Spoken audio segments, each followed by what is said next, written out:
Good morning, and once again, welcome back to another lesson.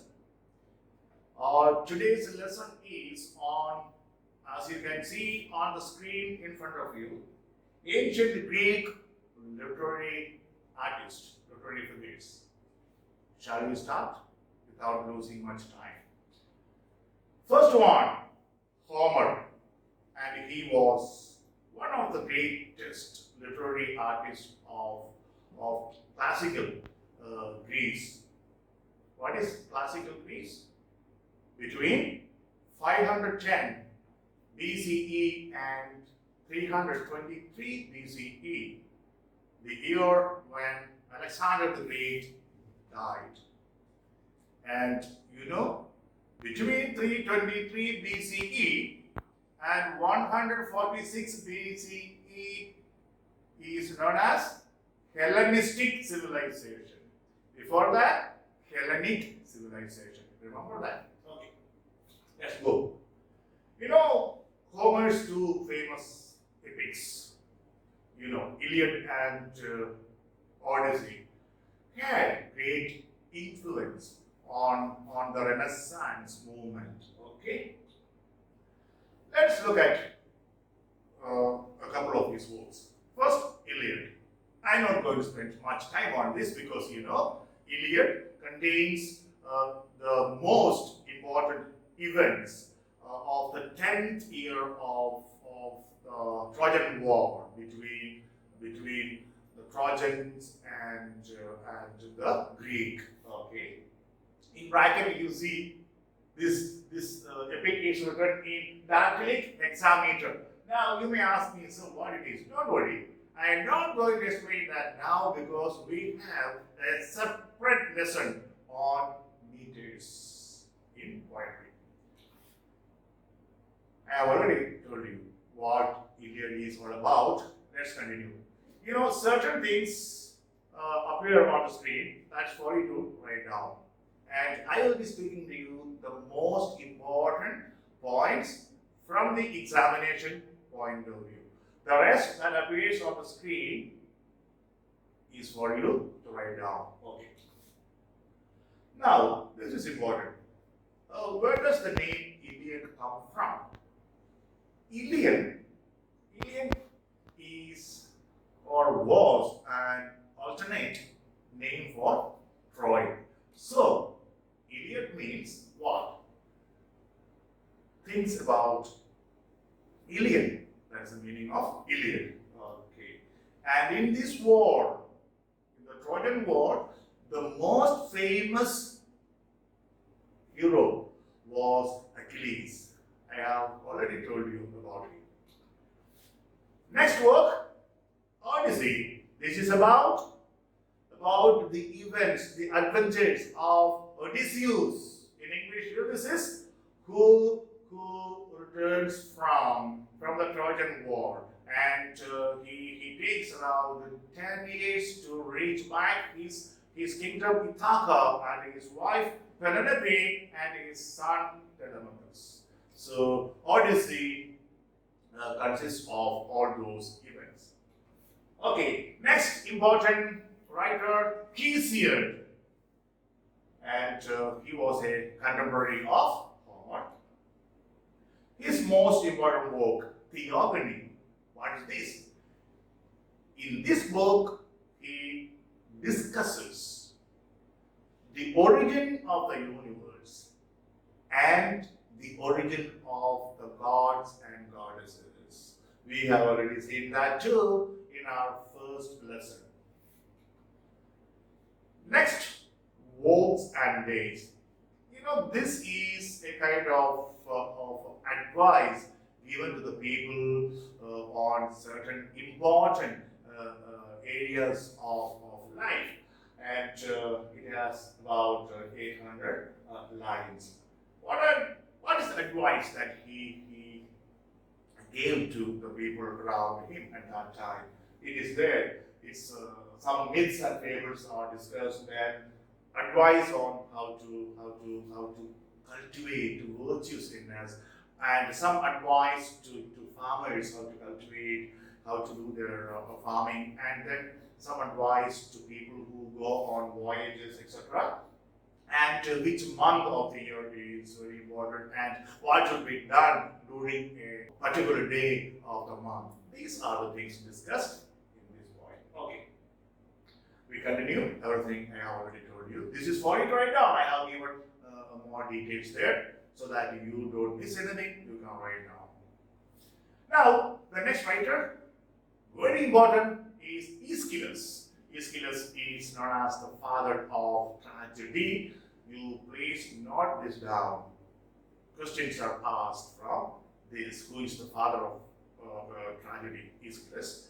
Okay, let's look at some of his works. The first one is Orestia trilogy, which means there are three books, three plays related to each other. Rather, they are very closely knit plays. The events are all closely knit. Okay. Agamemnon first, Libation Boreas second, and Eumenides third.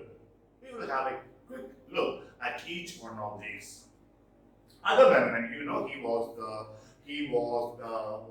commander-in-chief of the Greek army when they went to fight the Trojans in the Trojan War. And Agamemnon was the brother of Menelaus, who was the husband of Helen. Okay. Now, what happened?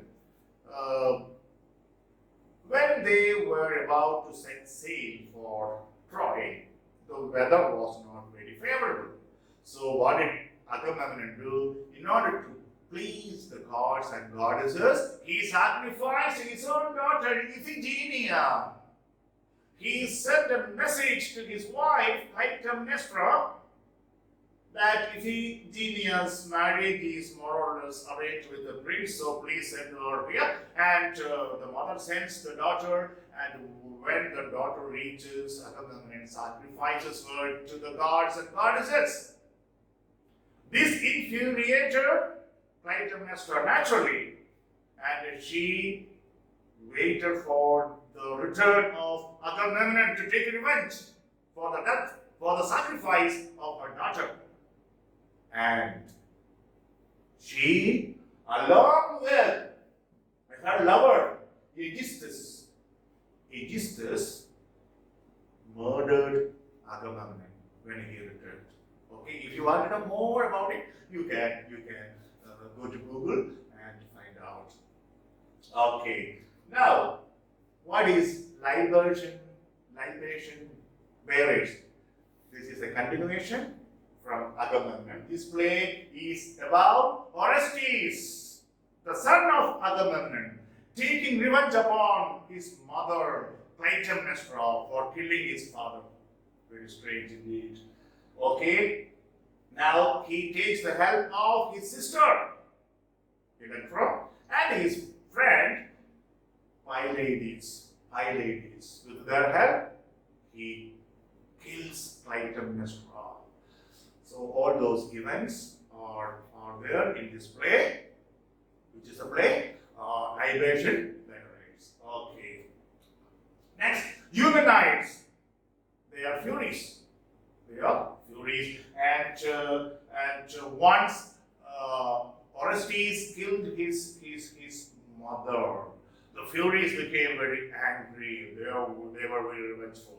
And he was haunted by these Furies. Please try to understand it symbolically and metaphorically. Don't take this literally, because your Furies would stand for your guilty conscience. So this guy Orestes was haunted by the Furies.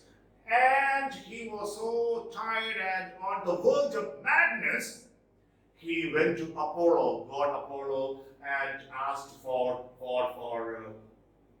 his help. And then Apollo took him to goddess Athena in Athens, where she made a judgment and acquitted him of all the charges or of all the guilt. And then he was free. He went back to his kingdom, Argos, and ruled there as a king. This is about about Eumenides. Humanoid. So the trilogy, Agamemnon, Libation Bearers, and Humanoids, they are intertwined. Okay. With his return to his kingdom, the family curse that might have been on his family was ended, and the family was free. Okay. In the end, these revengeful furies, humanoids, transform themselves into good spirits, benevolent, generous, magnanimous spirits, very helpful to mankind. Okay. Next one is Prometheus vowed. You know the story. I am not going into it. Prometheus stole fire from the gods and gave to mankind. For that, Zeus chained him with the help of Hephaestus to a rock where his liver grew in the night and it was eaten by an eagle in the day until when Hercules saw him and freed him. So, all those events constitute the poem Prometheus Vowed. John Keats later wrote a 4-act play, Prometheus Unbound. So if you know about Prometheus, you understand that play better. Okay. Next, the Persians. This is nothing but a narration of how the Greek managed to expel the Persians in the Battle of Salamis. Not a very important play.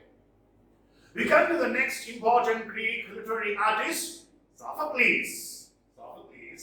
And he, Aeschylus, and Euripides were the greatest tragic playwrights of classical Greece. Again, classical Greece between 510 and 323 BCE.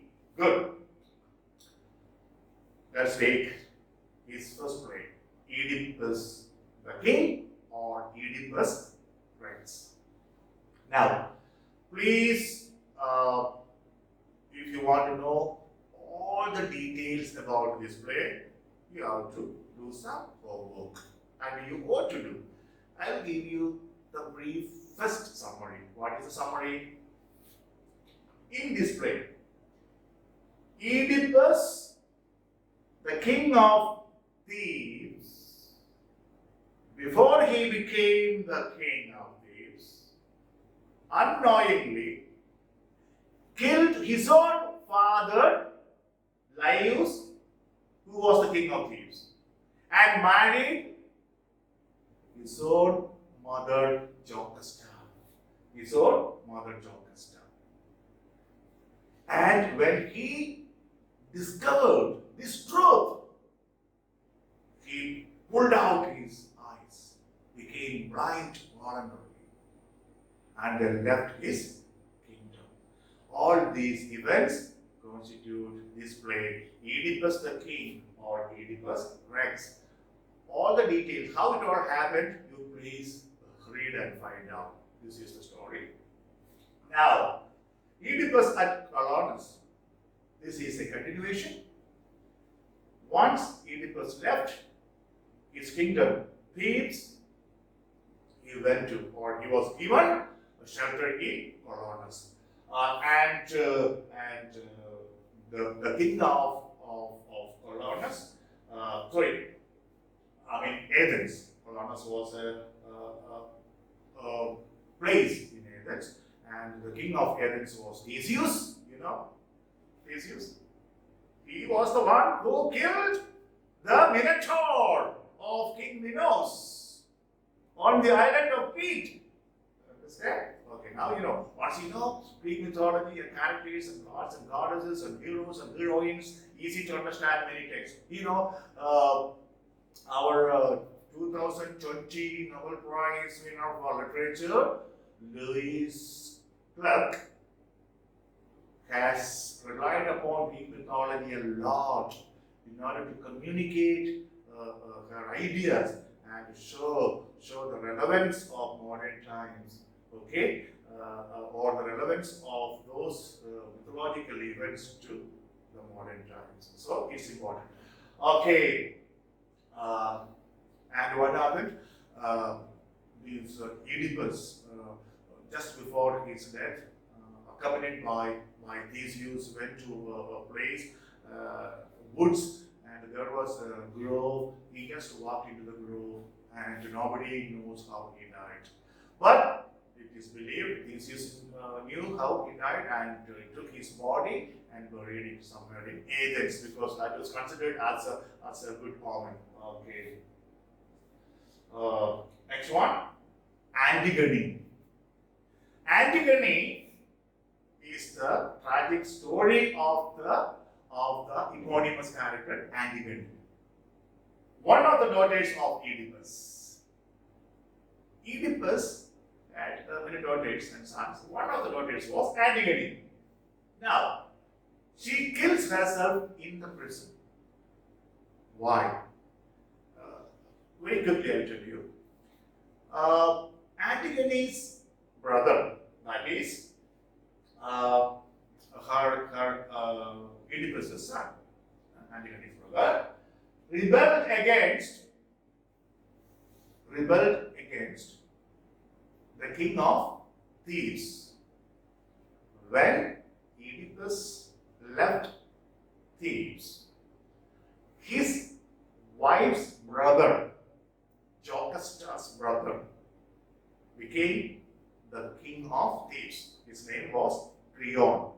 And as you may know, Jocasta, when she discovered the truth that she was married to his own son, she committed suicide. All those details you can find if you read Oedipus' story. Now, Creon became the king of Thebes when Oedipus left for Colonus. But Oedipus' son, Polynices, rebelled against Creon. But in the battle, he was defeated and killed. He was so angry with the Polynices that he issued a decree that no one should bury his corpse, his body.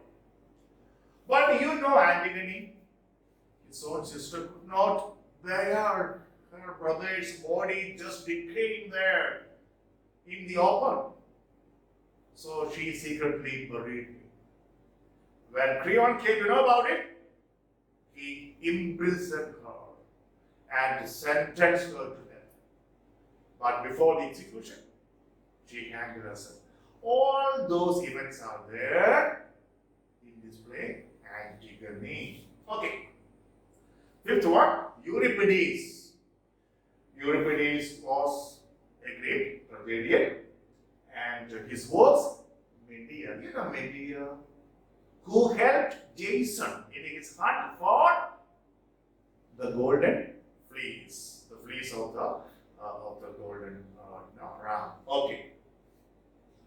And this play deals with the marriage of Medea with Jason.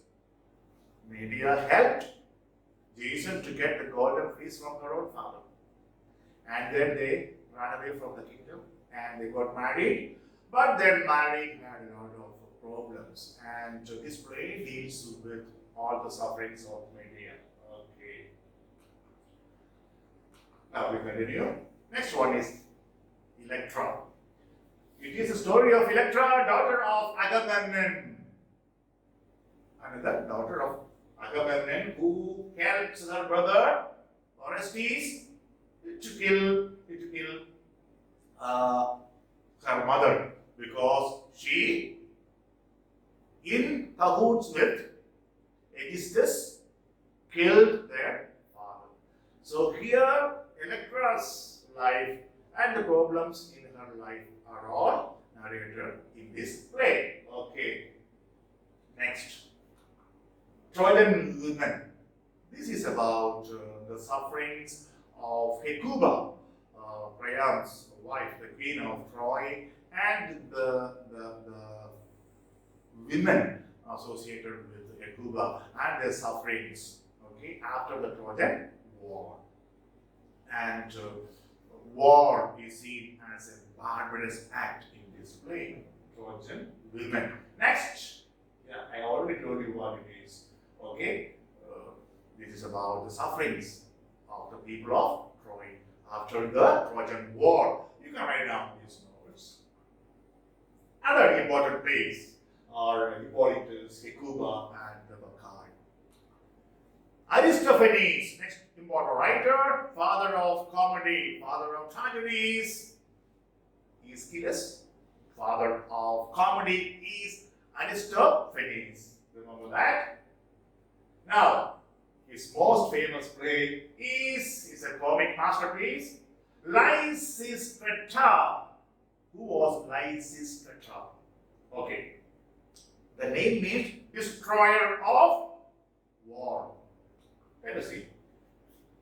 The two cities in Greece, Athens and Sparta, were engaged in a long war, 10 years war. The women of these cities were tired. So, led by Lysistrata, these women decided that they would withdraw all sexual favors from their husbands until they end the war. Until they ended the war. These events constitute the central theme of the play. Okay. Next, the frogs. That is also one of the best comedies, okay, of Aristophanes.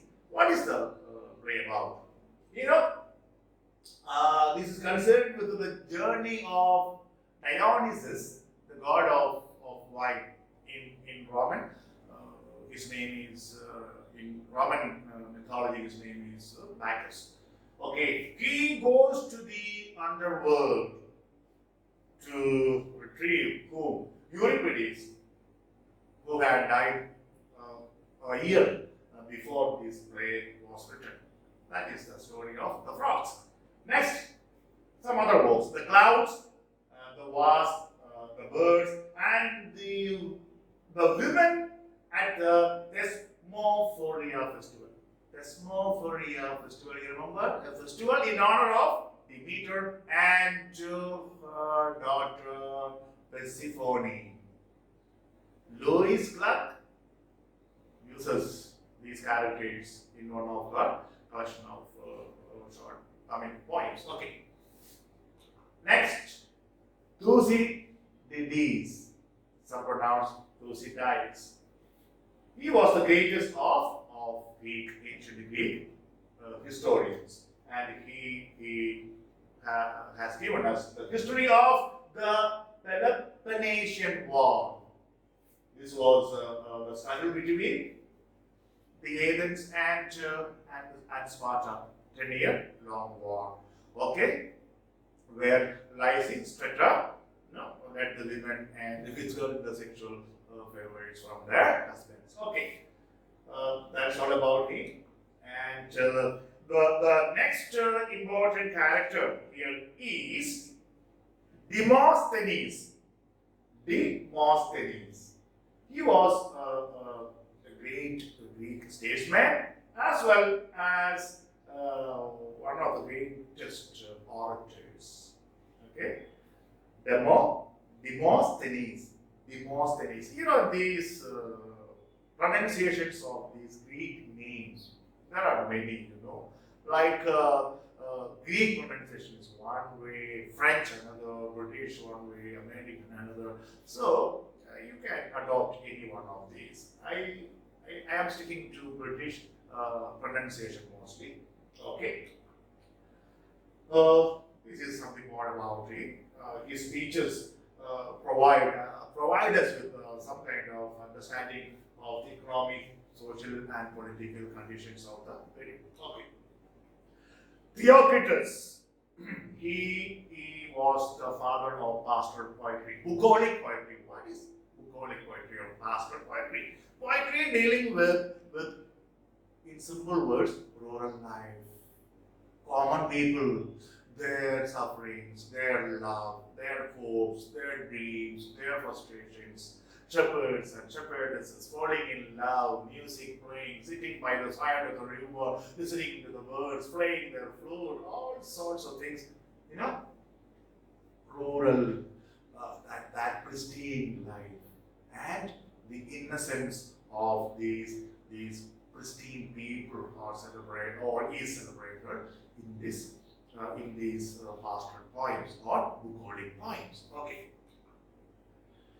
His poems are generally, remember, termed idylls, and a collection of 30 such idylls are there. So idylls, Theocritus, bucolic poetry, father of pastoral poetry. Pastoral again means same, rural. Okay, bucolic. Okay. This guy has influenced many later poets. John Milton's famous poem, Lycidas, where he mourns the death of his Cambridge friend, Edward King. Not a king, okay? His name was Edward King, who got drowned in the sea during a voyage.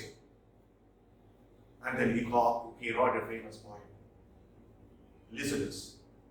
Lycidas was a shepherd in Greek mythology. And then he creates an atmosphere of rural life where the shepherds and shepherdesses live together. And against that background, he creates this famous celebrated poem, Lycidas. Okay, if you are not read, try to read. Next, other non-poems of Theocritus are Theses. Some pronounce Theses. Matthew Arnold later wrote a poem, Theses. I will discuss that when we come to that. Okay.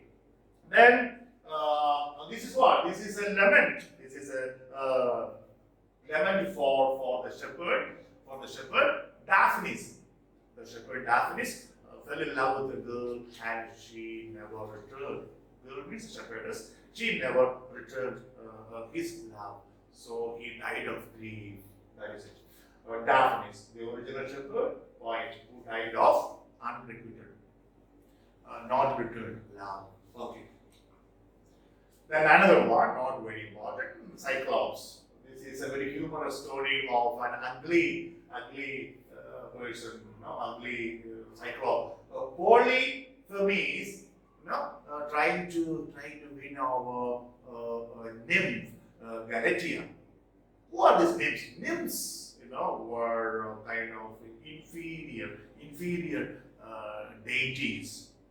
They were not immortal like gods and goddesses. And these nymphs inhabited, woods or sea or rivers or mountains or valleys, and they were very helpful to men, very friendly with man and all. So this weird creature, this weird Polyphemus tried to win over Galatea, and that is the story of this. Then Thalysia, this is